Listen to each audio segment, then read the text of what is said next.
Olá, meu nome é Stephanie e hoje no Livro Aberto eu vou falar sobre o ótimo Cosmos, do Carl Sagan. Eu já resenhei 2 livros do Carl Sagan aqui no canal, o Bilhões e Bilhões, que eu li, foi a última resenha, eu só terminei Bilhões e Bilhões, eu tinha comprado o Cosmos, eu não aguentei e comecei a ler. E eu tenho também resenhado O Mundo Assombrado pelos Demônios, que é um livro que eu gosto muito, muito, muito e recomendo muito.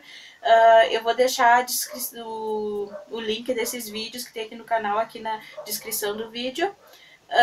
E vamos lá falar sobre o Cosmos. Vou tentar assim ser breve, eu vou pincelar assuntos aqui e ali, passar de um assunto para outro, porque eu tirei muita coisa porque eu ia falar, porque senão esse vídeo ia ficar gigante. Como você pode ver, tem um sistema solar aqui atrás de mim, né? Para ilustrar, para combinar meu sistema solar. Então vamos lá, esse livro foi lançado em 1980 e ele nasceu, e já peço desculpa por esse barulho que tá tendo aqui do vizinho, porque infelizmente eu não controlo o vizinho, né? Bom, esse livro foi lançado junto com o programa Cosmos. Esse programa eu não cheguei a assistir, ele passou nos anos 80, mas ele tem inteiro no YouTube dublado. Mas eu não assisti porque era 1980 e não tinha nascido. Mas ele tem, assim, dublado, né, no YouTube, mas, assim, vale a pena ver porque ele complementa coisas que às vezes a gente não entende muito bem no livro. Tem algumas coisas mais, tem algumas coisas complicadas, assim. Mas o livro tem bem mais, né? Tipo, tem bem mais, né? Como é sempre assim, né? Tem bem mais coisas, assim. Então, leia o livro, né? Tipo, leia o livro, veja o Cosmos. Eu vi o Cosmos de agora com o Neil Tyler deGrasse, sabe? Tipo, e é muito bom também. Então, esse livro, como ele foi lançado em 1980, ele tem algumas atualizações. Por exemplo, eles põem na nota do rodapé, por exemplo, que o Sagan fala do Plutão, né? Que na época era um planeta, hoje em dia ele é um planeta, não. Ele cita, né, diversos nomes importantes que estudaram o cosmos, tipo o Galileu, que foi a primeira pessoa que olhou com um telescópio para o céu para Vênus. Cita Isaac Newton, que foi um estudioso, um gênio que tipo só vivia para estudar, tanto que ele morreu virgem aos 84 anos, porque a paixão dele era estudar, e aí dizem que ele não fazia, não se divertia, não fazia mais nada. E o Newton, né, tem aquela famosa lei, a lei da gravitação universal, e que ele viu que quando uma maçã cai, ela cai direto no chão porque tem alguma coisa que atrai ela. E a mesma podia ser a mesma coisa que faz com que a Lua fique orbitando a Terra, seja sempre puxada para a Terra, e justamente é a gravidade. Ele descobriu a gravidade, não, né? Porque a gente não saía voando antes. Ele reconheceu que essa força era a gravidade. Outra coisa que cita também, que eu confundi, eu achava que era a mesma coisa, que é a estrela cadente e cometa. Só que a estrela cadente, ela é assim um pedacinho de meteorito que entra na atmosfera da Terra e se desintegra. E quando a gente é criança, a gente, até depois de adulta também fazia isso, a gente faz um pedido, porque o cosmos, como o Carl Sagan fala aqui, tem muito de misticismo, tanto que ele cita de astrologia, né, que ele fala assim que no Vai Uma Banca de Revista tem várias revistas de astrologia, mas de astronomia às vezes não tem nenhuma, às vezes tem uma é muito. Então ele fala que as pessoas, né, são muito, tem muito misticismo a respeito do cosmos, do céu e das estrelas, acho que, né, mas então assim ele aqui daí o cometa, na verdade, ele é assim um corpo assim que ele é feito de gelo e fogo e ele orbita o Sol. Quando se vê um cometa, ele não pode entrar na atmosfera, ele até pode, mas só que se ele entrar vai ser catastrófico. Então, tipo, a gente vê quando tá vendo um cometa, ao contrário da estrela cadente, ele não tá aqui dentro, ele tá passando assim no espaço, fazendo sua órbita ao redor do Sol. E aqui fala do cometa mais famoso, que é o cometa Halley, que foi identificado pelo Edmundo Halley. Ele percebeu que de tempos em tempos se falava de um certo cometa que passava de tempos em tempos, e ele começou a ver que esse era o mesmo cometa, por isso botaram o nome do cometa de cometa Halley. E deixa eu ver, eu tinha anotado a página aqui, mas aqui. O registro mais antigo da aparição do cometa Halley foi no ano de 1557 a.C. Então, para ver, o cometa Halley está muito tempo na sua órbita. Em 1066, os normandeses testemunharam o retorno do cometa. Em 1301, Giotto, um dos fundadores da pintura modernista, testemunhou outra aparição de Halley. O grande cometa de 1466 é outro retorno do Halley. Então, tipo, ele voltava de tempos em tempos e o Edmund Halley, lá em 1707, calculou que se tratava do mesmo cometa. E, tipo, ele calculou que ele passava de 76 a 76 anos. Então, assim, a última vez que ele passou aqui na Terra foi em 1986. E tem até uma imagem, né, que acho que está aparecendo agora, da última vez. E a próxima vez que o cometa, daqui 76 anos, o cometa vai fazer sua volta de novo, né? Tá fazendo sua volta vai ser visível. E ele retorna visível na Terra em 2061. Vamos esperar, né? Bom, aqui cita assim, tipo... cita assim, como falei, vários nomes de grandes nomes da ciência, da filosofia, que o Carl Sagan, ele mescla nesse livro, ele fala do cosmos, mas para falar do cosmos ele fala da biologia, como foi, o que tem na Terra, como o homem, assim, fala de como o homem nasceu na Terra, tipo lá, né, das células, ele fala tintim por tintim, explica bem como as células se formaram e tal, para formar, tipo, os primeiros animais, e ele mescla isso com história, então, tipo, é um livro muito rico, sabe, tem astronomia, tem história, tem biologia. Ele cita aqui o Giordano Bruno, que foi uma das pessoas que na época ele falou que provavelmente existiam outros mundos por aí, e como ele não voltou atrás, ele foi queimado na fogueira em 1600. O Sagan, ele falou que o amor pela ciência, pela astronomia dele começou quando ele era criança, porque ele perguntava para os adultos, mas assim, o que são as estrelas? Daí os adultos falaram assim, são luzes no céu, garoto. Mas ele pensava, não, deve ser mais que isso. Daí ele decidiu quando ele era criança que ele queria ser um astrônomo e talvez visitar um dia as estrelas, né? Outra coisa, assim, que ele fala é de um lugar chamado Jônia, que é um lugar que hoje é a atual Turquia, que foi um lugar que floresceu o pensamento erudito, não vou me lembrar o ano, mas eu vou tentar botar aqui, que floresceu o pensamento erudito, as pessoas, assim, estavam livres de misticismo religiosos e floresceu o pensamento filosófico, científico, astrônomo, então tem vários nomes que surgiram lá em Jônia. Eu tinha anotado o nome do Empedocles. Eu anotei o nome dele. Empedocles era um também astrônomo que acreditava, ele falava que provavelmente existiram muitas espécies de animais, mas muitas não conseguiram sobreviver, não conseguiram, não estão mais hoje, né, porque tiveram alguma incapacidade, e isso é assim, assim uma pré-teoria da origem das espécies do Darwin, né. Outro nome bem famoso que todo mundo se lembra por causa da soma dos catatos dos catetos da hipotenusa é o Pitágoras, né? Pitágoras, né, que foi esse matemático, ele foi a primeira pessoa a dizer que a Terra é uma esfera. Então, tipo, Pitágoras lá antes de Cristo dizendo que a Terra era uma esfera, já sabia que a Terra era uma esfera, e hoje em dia muita gente falando que a Terra é plana. Olha. Então, tipo, só nesses dias aqui, acho que foi mês passado, teve o eclipse, que a gente olhava o eclipse, a sombra da Terra na Lua, dava pra ver, assim, que era, assim, arredondada, tipo assim, meu Deus do céu, as pessoas, eu não sei, sabe, se é ignorância, não, é burrice, porque a pessoa não quer ver, né.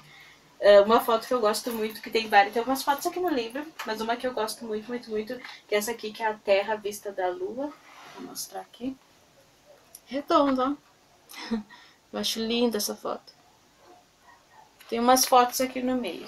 Eu queria mostrar mais outras, mas não, o vídeo vai ficar muito longo.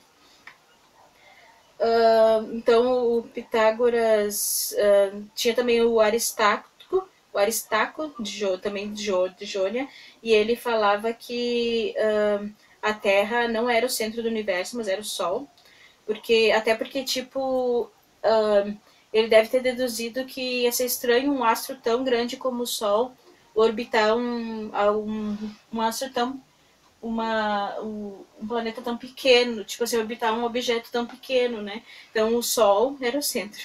Então, tipo, aqui ele fala de umas coisas que eu não vou explicar porque eu sinceramente não entendi, que tem umas coisas assim que foi mais complicado, que é, por exemplo, sobre somos feitos de átomos, essas coisas de química não é meu forte, matemática não é meu forte. Então, quando ele explica alguma coisa de matemática, geralmente, né, tipo, por exemplo, quem fala dos nêutrons, dos prótons, né, então, tipo, essa parte aqui, tipo assim, eu não entendi muito bem. Mas, assim, eu quero ver o vídeo que ele fala, que dizem que no vídeo ele explica melhor, que eu não vi todos do Cosmo, né.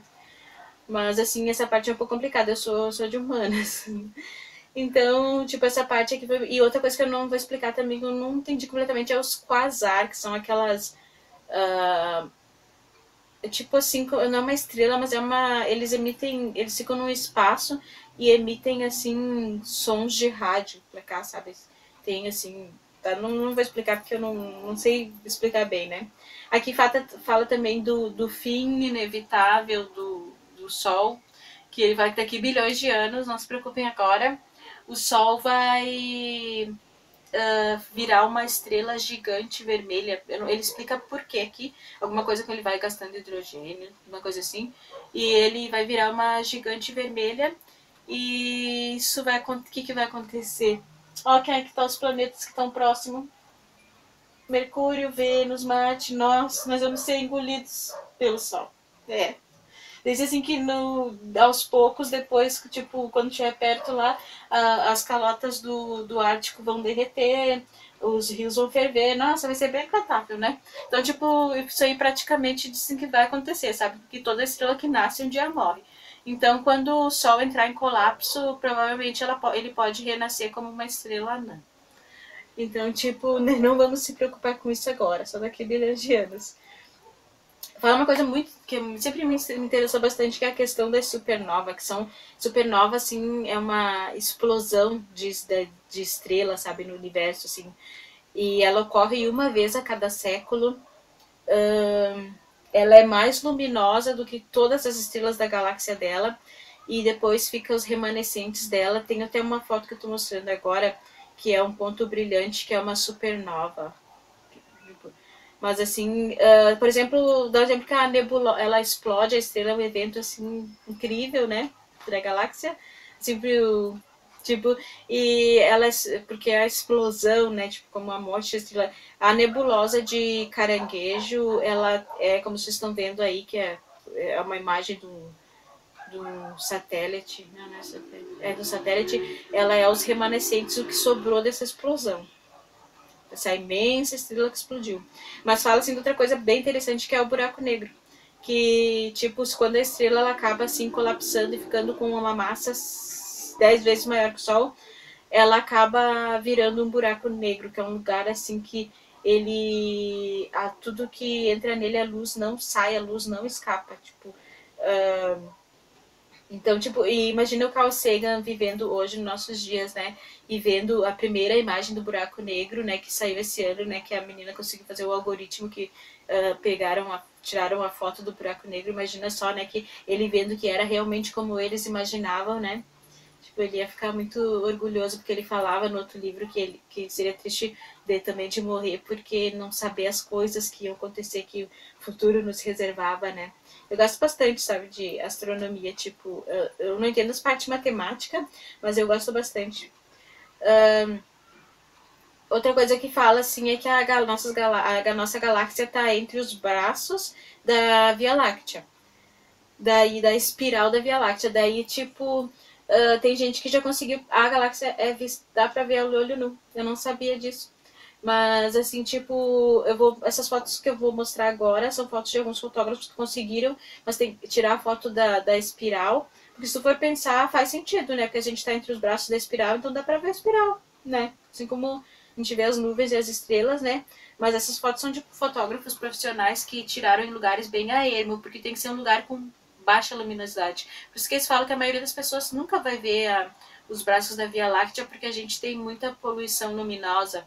Tem que ser um lugar e tem que ter as coordenadas. Um dia era assim, para acordar, só que tem para te ver a Via Láctea, o braço da espiral, tem que acordar um pouquinho antes do amanhecer. Só que eu fiz isso. Só que assim, tipo, e olhar, só que tem que ter as coordenadas, tem que não estar luminoso, sabe? Não tem que ter. Tem que estar tudo apagado. Mas assim, tipo, mesmo assim, não é garantia. Então são imagens lindas e mostram como é incrível, né? Tipo, chega a ser assustador. Mas assim, outra coisa que eu tenho que falar antes de terminar o vídeo, que é da Biblioteca de Alexandria, que ele cita ali que em Alexandria floresceu o pensamento, vários eruditos estudavam astronomia, filosofia, diversas coisas. Só que com o fanatismo religioso católico da época, a Biblioteca de Alexandria foi destruída e hoje restam pequenos fragmentos. Alguns títulos eram assim rolos, sabe, papiros, os livros, e alguns títulos, infelizmente, só sabem os títulos dos livros e só restam os fragmentos. Foi uma perda assim inestimável, porque fica se pensando tudo que eles estudavam lá se foi simplesmente, né, perdido. Por exemplo, do Sófocles, tinha a obra dele, tinha 123 obras. Eu tenho uma resenha aqui do Édipo Rei e só sobrou 7. Uma das obras dele que sobrou foi justamente o Édipo Rei. Então tu fica pensando, né, é como se todas as obras de Shakespeare tivessem sido destruídas e só sobrasse algumas e a gente ficasse, nunca conhecesse, por exemplo, Hamlet ou Macbeth, e a gente ficasse pensando como será, né? Então é uma perda inestimável, né? Por conta do fanatismo religioso. Ele fala da Hipátia, que foi uma astrônoma, num tempo em que as mulheres, ela era professora, astrônoma, num tempo em que as mulheres eram vistas só como propriedade, ela dava aula, tipo, e a gente não tem nada do trabalho dela, sabe? Tem mais ou menos o que acho que ela faz, assim, tipo, mas é uma pena, né? E ela, quando começou o fanatismo religioso, daí eles acabaram dizendo que por essa mulher, né, e por ela ensinar ciência, que era paganismo, né, eles mataram ela de maneira horrível, com, tipo, umas pedras, que é tipo é como se fossem umas conchas, sabe? Assim, tipo, o Carl Sagan fala aqui que eles mataram ela com essas coisas, tipo, mas assim, tem um filme que eu vou indicar pra vocês, vejam, que é o Alexandria, o nome original é Ágora, mas é Alexandria, com a Rachel Varnes. Eu amo esse filme, eu vi uma primeira vez uma aula de faculdade de filosofia, de educação, não, epistemologia, eu faço letras, mas daí o professor de epistemologia, que ele é professor de filosofia, ele passou esse filme e eu assisti já umas 3 vezes. Eu gosto muito desse filme. Vejo esse filme, que esse filme mostra a história da Hipátia, mostra a história da Biblioteca de Alexandria, sabe? É um dos meus filmes favoritos da vida. Então dá uma olhada nesse filme.